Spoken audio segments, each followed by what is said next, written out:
All right, so I want to go over a couple of these stories, which have now become all too common, where some anti-vax person, some COVID denier, some anti-Faucist, whatever, ends up getting sick and dying of coronavirus. And one of these stories I know Farron did while I was gone, but I want to give my take on it, and I think there's quite a bit to say.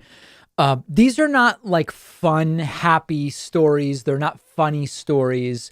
For me, it's not. I mean, listen, you guys know I don't take pleasure in the death of folks who just fell for bad information.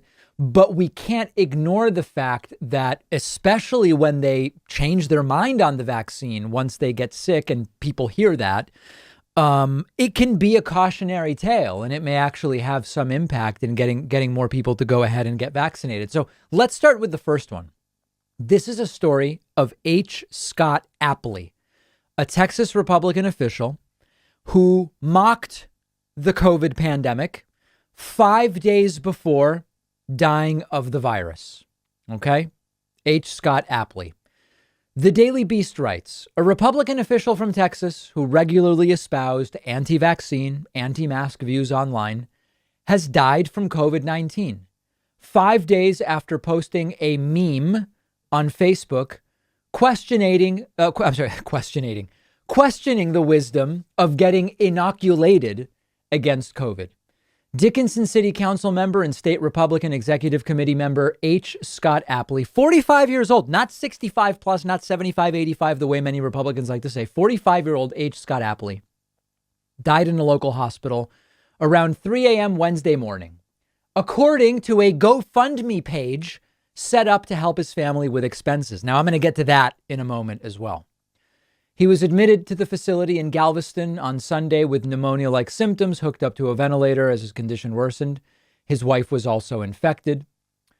Texas Republican Party Chairman Matt Rinaldi said, please join me in lifting the Appley family up in prayer. See, instead of praying now, what about vaccinating before? Is that crazy? Is that a crazy reaction to have? Now the prayer. Going on to say, we will miss Scott deeply, but find comfort in knowing he's at peace in the arms of our Savior. You find comfort in that? What about the fact that he could have been vaccinated and would have been very unlikely to see this happen? What about that part? The opposite of comfort is what that should be. The announcement did not mention that Appley's death was COVID related. Appley is a staunch conservative and devout Christian, but based on his social media activity, Appley didn't believe COVID was going to affect him or his family. In May, Appley posted an invitation for a mask burning being held at a bar in Cincinnati, commenting, I wish I lived in the area. A couple weeks earlier, he posted a news article about giveaways and incentives meant to encourage people to get vaccinated, writing, disgusting. Appley also railed against so-called vaccine passports, which restrict high-risk activities such as indoor dining to the fully vaccinated. Recently, he suggested mask mandates in Germany were akin to Nazism.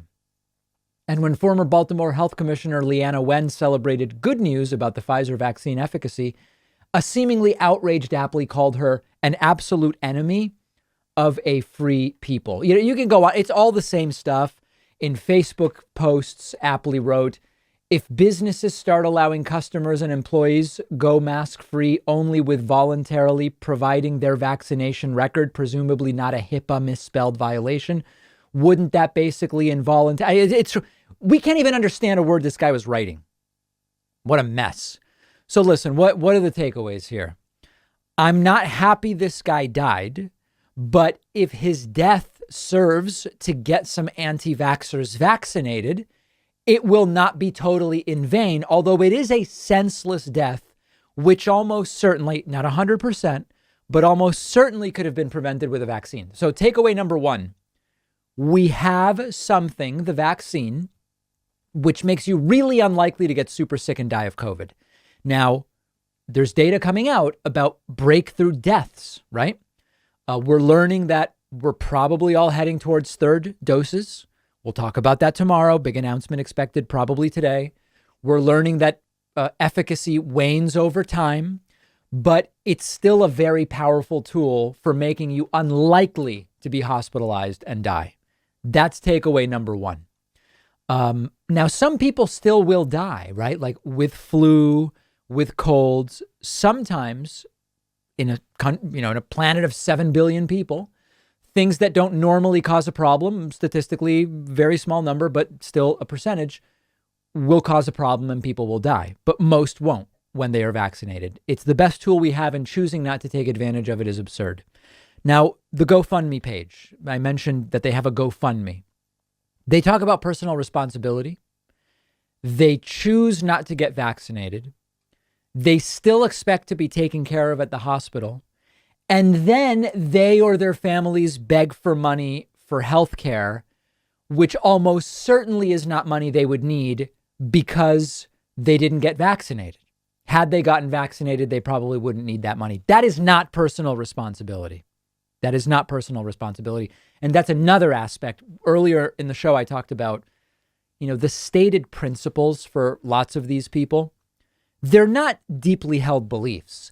They're just what they think they can say now to get what they want out of society or out of a government or out of people in their lives. And the principles are abandoned as soon as it's no longer convenient for them. Let's now talk about another one of these stories, sadly.